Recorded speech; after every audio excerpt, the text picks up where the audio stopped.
Hello viewers and welcome to my channel. Guys, आज मैं explain करने जा रही हूँ episode number 17 of drama series you are my glory. अगर आपने इस सीरीज़ की पिछली वीडियोस को अभी तक नहीं देखा तो आई सजेस्ट ज़रूर देख लें। उसका लिंक आपको डिस्क्रिप्शन बॉक्स में मिल जाएगा।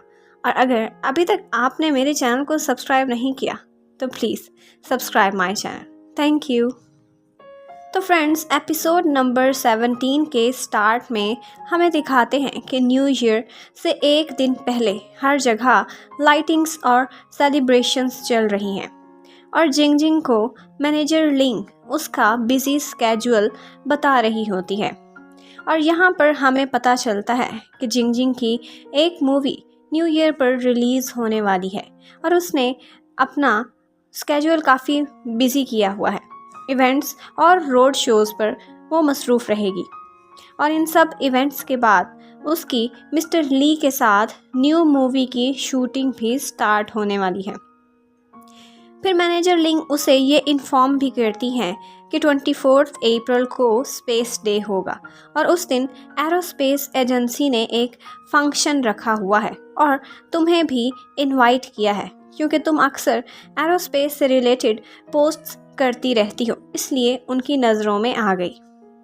दूसरी तरफ हमें दिखाते हैं कि यूतो भी किसी ऑफिशियल ट्रिप के लिए अपनी पैकिंग कर रहा होता है और साथ साथ लियांग उससे बातें भी करता रहता है। तो लियांग वहाँ कहता है कि मैं नहीं जानता कि तुम्हारे और जिंग जिंग के बीच क्या प्रॉब्लम्स हुए हैं, लेकिन तुम इतने उदास रहने लग गए हो, मैं तुम्हें ऐसे नहीं देख सकता। तो आगे से यूतो कोई भी जवाब दिए बगैर वहाँ से चला जाता है। फिर जिंग जिंग उधर अपने काम के सिलसिले में एक होटल में पहुँचती है तो वहाँ फैंस उसका वार्म वेलकम करते हैं। फिर अंदर जाते जाते मैनेजर लिंग जिंग जिंग से स्पेस डे गाला अटेंड करने के बारे में जवाब मांगती है तो जिंग जिंग हाँ कह देती है कि हाँ मैं ज़रूर जाऊँगी। तो आगे से लिंग बताती है कि हो सकता है कि वहाँ तुम्हारी मुलाकात यूतो से भी हो जाए। मैनेजर लिंग को उनकी लड़ाई का पता नहीं था तो वो कहती है कि इसी बहाने हम यूतो को ट्रीट भी दे देंगे, उन्होंने गेमिंग में हमारी काफ़ी हेल्प की थी। तो जिंग जिंग बात को टाल देती है। फिर नेक्स्ट सीन में हमें दिखाते हैं कि बाहर न्यू ईयर की सेलिब्रेशंस चल रही हैं, लेकिन जिंग जिंग इतनी रौनक के बावजूद बिल्कुल उदास और खामोश अकेली बैठी होती है। यूतो भी अपना ऑफिशियल ट्रिप ख़त्म करके न्यू ईयर पर अपने मामा और पापा के घर जाता है। उसकी मॉम उसे अचानक देखकर बहुत खुश होती हैं कि इस साल स्प्रिंग फेस्टिवल पर उनका बेटा भी उनके साथ होगा। वो काफ़ी अरसे बाद अपने होम टाउन आया था। फिर उसकी मॉम उसकी पसंद का खाना बनाती है और वो काफ़ी अरसे बाद पूरी फैमिली इकट्ठे खाना खाते हैं।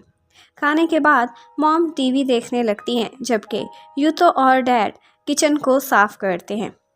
फिर यूतो जब अपनी कुछ पुरानी बुक्स देखता है तो वहाँ पर एक मैथ्स की बुक पढ़े देखकर उसे जिंग जिंग की याद आ जाती है कि उसने हाई स्कूल के दौरान फ्राइड चिकन की ट्रीट के बदले उससे मैथ्स सीखने की रिक्वेस्ट की थी। फिर वो स्टोर रूम से अपना एक पुराना कंप्यूटर उठाकर ले आता है और उसे साफ़ करके सेट करने लगता है। उसकी मॉम भी हैरान होती हैं कि इस पुराने कंप्यूटर की अब क्या ज़रूरत है, लेकिन यूँ तो उसे ऑन करके उसमें से कुछ चैट्स चेक करने लगता है। फिर हमें फ्लैशबैक में दिखाते हैं कि जिंग जिंग ने फेक आईडी से एक दफ़ा यूतो को रिक्वेस्ट सेंड की थी जो कि उसने फ़ौरन ही एक्सेप्ट कर ली थी और अब वो वही कन्वर्सेशन बैठकर पढ़ता है और उसे आहिस्ता आहिस्ता शक होने लगता है कि जैसे ये जिंग जिंग ही थी। जिंग जिंग तब बहुत खुश हुई थी क्योंकि उसके अपने रियल प्रोफाइल से तो वो उसे ऐड भी नहीं करता था। वो वहाँ उससे स्पेस साइंस से रिलेटेड कुछ देर तक चैट करती रहती है, लेकिन फिर वो उससे कुछ ऐसे डम्प क्वेश्चंस कर जाती है कि जिसकी वजह से यूँ तो उसको रिप्लाई देना ही गवारा नहीं करता। तब उस बेचारी का दिल बहुत टूट जाता है और वह सोचती है कि कभी तो ऐसा भी दिन आएगा कि ये खुद मुझसे बात करने स्टार्ट करेगा।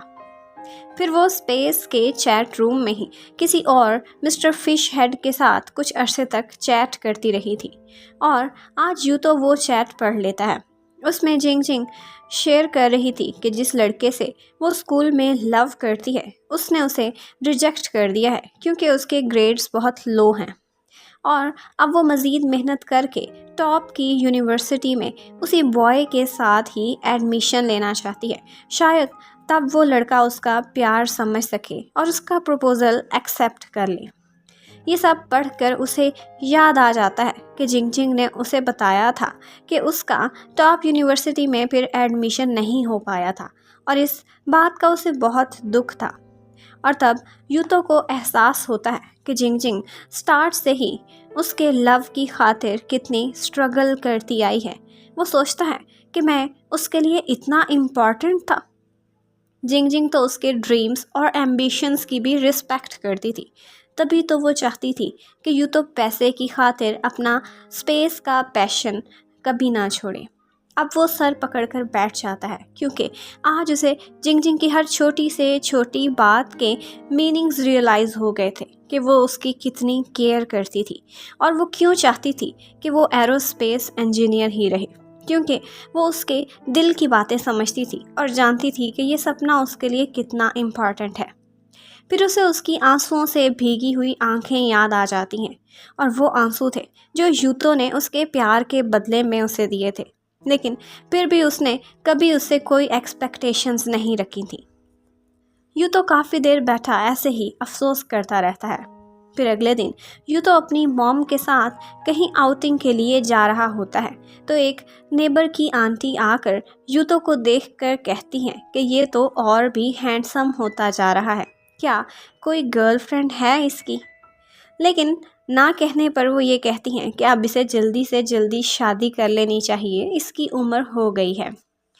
उसके बाद यूँ तो अपनी मॉम से बातें करते हुए वॉक करता जाता है, जहाँ हमें पता चलता है कि यूतो के एक अंकल भी स्पेस साइंस की फील्ड में हैं और वो बचपन से ही यूतो के आइडियल रहे हैं।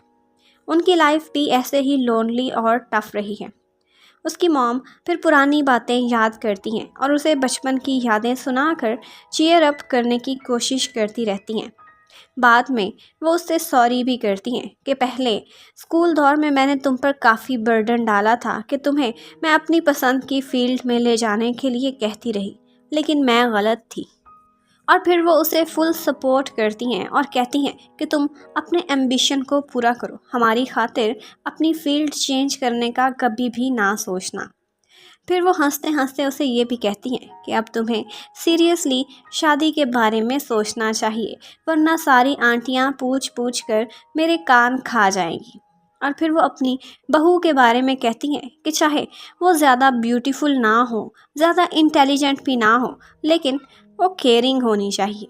तो आगे से यूँ तो उनको रोक कर बताता है कि मामा, जो लड़की मुझे पसंद है वो तो बिल्कुल ऑपोजिट क्वालिटीज़ की है। फिर हमें अगले सीन में ले जाते हैं कि कुछ दिनों बाद यूँ तो छुट्टियां गुजारने के बाद एक ऑफिशियल ट्रिप पर एक और सिटी में चला जाता है। वो डेजर्ट एरिया था और उसे यहाँ पर एक प्रोजेक्ट पर पूरे 1 महीने के लिए स्टे करना था। वहाँ का वेदर भी काफ़ी हार्श था और अक्सर रेत के तूफान भी आते रहते थे। जब वो अपने स्पेस स्टेशन पर पहुँचता है तो यहीं पर ही एपिसोड ख़त्म हो जाती है। अगली एपिसोड तक के लिए स्टे कनेक्टेड। Thank you.